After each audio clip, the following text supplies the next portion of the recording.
Alice, so your harness has been completed, 3Z 5-speed and in a manual configuration. So just to go through it, we add this connector into the harness. You'll see just underneath your EFI water temp sensor there's a little block-off plate.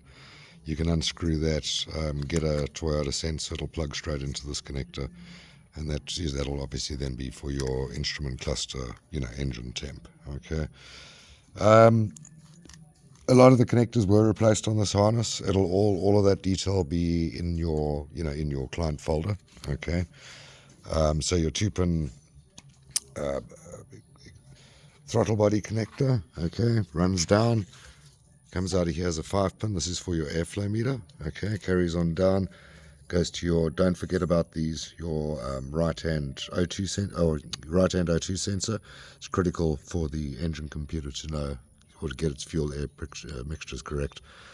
And then obviously your alternator connector. All of that there has been wired into your system and all come out of your client plug. Okay, I think that your VVT actuator connectors were replaced. Your pre-VVTi, don't forget about those ones. Cam positions. Okay, this is obviously for your variable intake length. Okay, you got an earth strap on this side, so you got one on the right hand bank and you got one on the left hand bank. Just make sure that both of those are properly secured, and that if you have painted your cylinder heads, just make sure that you scrape a bit of that paint off to make sure that you've got a proper earth. It's also advisable to take a cable or earth strap from your cylinder head to your firewall. Okay. Yeah, it's running down here, left-hand O2 sensor. Okay, just make sure that is plugged in. And this one, it doesn't matter if you do. I see the guys left this on. This is for oil level.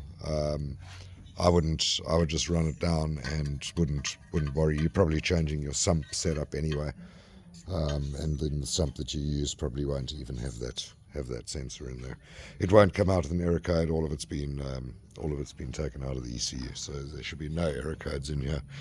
This side pretty much the same as the other side. You've actually got one on each side. These are your filters. Basically, it'll reduce noise on the car radio. Your evap has been deleted, plugged in, but it does work. So if you don't use it, it won't throw an error code. If you do use it, it'll still function. Okay. Same thing on this side. Your VVT solenoid. Okay, running down. Your pre-VVT cam sensor. Your aircon clutch. Okay, and then your crank sensor and your oil. Now your oil this is a oil pressure switch. Okay. If you've got a gauge in yours, I see it's right at the back. I'm not going to be able to show you. If you've got a gauge in yours, then you obviously need to use your the one that came off your old motor. I can't remember what you're building this into, but yeah. Okay, coming down the front, comes down, forks off. Okay, goes down into your fuse block. Okay, I see the ignition's on, so I'm going to have to clear codes. But yeah, you've got your EFI relay, your main relay, you've got your fuel control relay, you've got your start relay, and then you've got all of your independent fuses depending on which section of the system. Okay, so that's basically all of that. All of the information is marked on the underside of the fuse box lid. Okay, and then running down here, you've got your ECU, so that'll just plug straight in. Okay. This is just a bridge connector. It plugs into itself, so just ignore that. You've got a 10-pin connector that's been put up here. So this 10-pin connector is basically what you're going to be connecting to your vehicle. That'll give you your start ignition, your fuel, your rev counter, temperature gauge, oil light, charge lights, engine lights, your aircon compressor clutch. Okay, and then you've got these two connectors which plug into another harness that we give you that's probably, I don't know, 5 or 6 feet long. These are specific for your accelerator pedal and your diagnostics. So like I say, it's just a patch harness. You'll receive that. Here's the other side of it. Okay, so you've got your 6-pin connector that'll plug straight into your accelerator pedal, and then you've got your OBD2 diagnostics connector. Okay, this is basically what your patch harness looks like that you're going to be plugging in, or you're going to be wiring into your vehicle. Okay, so very, very simple thing to wire up.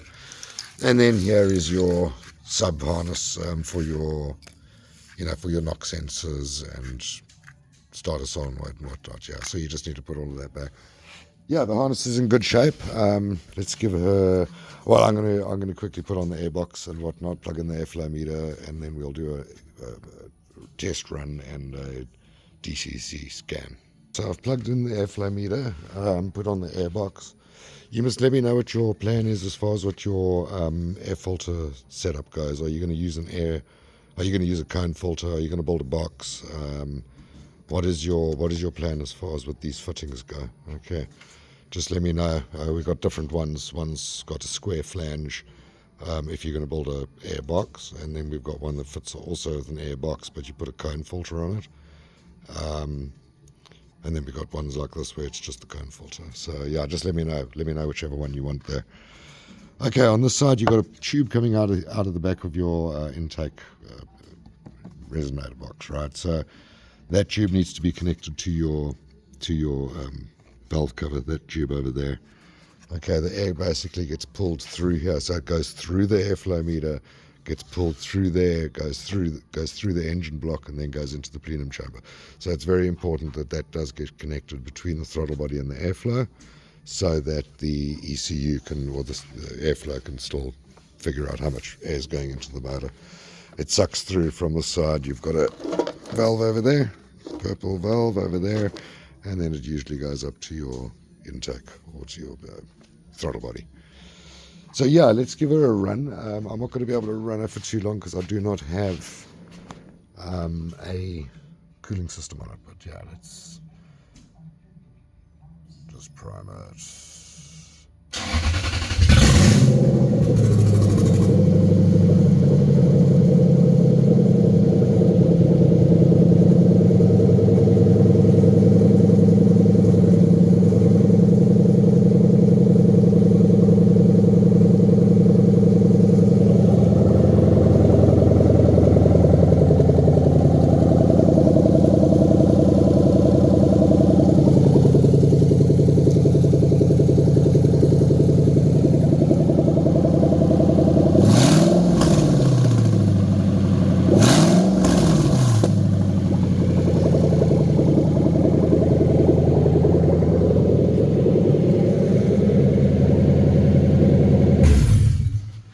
Yeah, so that's about it. Yeah, she runs good. There's no DTCs, as you can see on the on the scan. Okay, but if you've got any troubles at all, let me know. It should all be good. Yeah, and let me know about the airflow meter tubes. We are giving them away this month, so you let me know what you need there, and I'll get that made up for you.